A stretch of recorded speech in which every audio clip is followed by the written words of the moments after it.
Galit ka pa.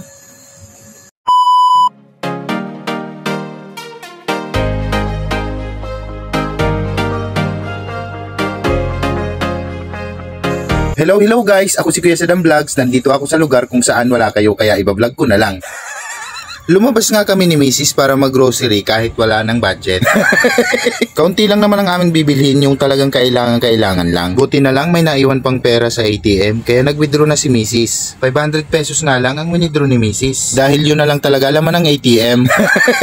Wala pa nga akong sweldo dahil na-delayed, kaya kung ano na lang muna ang mas kailangan, yun na lang muna ang aming bibilhin. Sa panahon ngayon, saan naabot ang 500 pesos mo? Kayo guys, paano nyo binabudget ang 500 pesos? Comment naman kayo. Natanaw na nga ako ni Mrs. dito sa Rizal. Hindi na nga ako sumama sa pag-withdraw kaya naghintay na lang ako dito. Nasa loob na nga kami ng grocery at ito ang aming mga pinamili.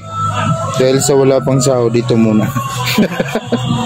Na-compute na nga namin yan para ma-sure namin na hindi kami lalagpas sa 500 pesos na budget. Rush hour nga nung time na to kaya napakahaba ng pila. No choice kaya maghihintay ka talaga. After nga namin sa grocery, sabi ni Mrs. mayroon pa daw sukli kaya bumili na rin kami ng tinapay. Kaya pumunta na kami dito sa Universal Bakery para bumili ng tasty bread tsaka pinagong. Kaunting trivia lang, alam nyo ba na itong bakery na ito ay isa sa pinakamatagal ng bakery dito sa San Pedro, Laguna? Napaka-historical, di ba? Kaya legit na legit ang sarap ng tinapay nila dito. Pasado alas 4 na nga ito ng hapon kaya sabi namin ni Mrs.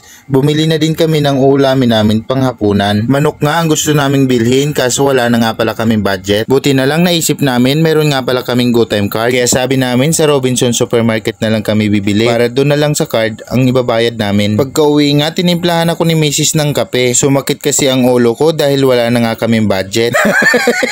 Pero okay lang dahil God will provide pa din. At may mga stock pa din naman kaming pagkain. Binigyan na nga din ako ni Mrs. ng gamot para gumaan ang pakiramdam ko. Dinalan niya na nga din ako ng tubig para makainom na ako ng gamot. Ang dami ko na palang kwento, tatapusin ko na dito. Siya magpapahinga na ako guys. Maraming salamat sa panonood nyo.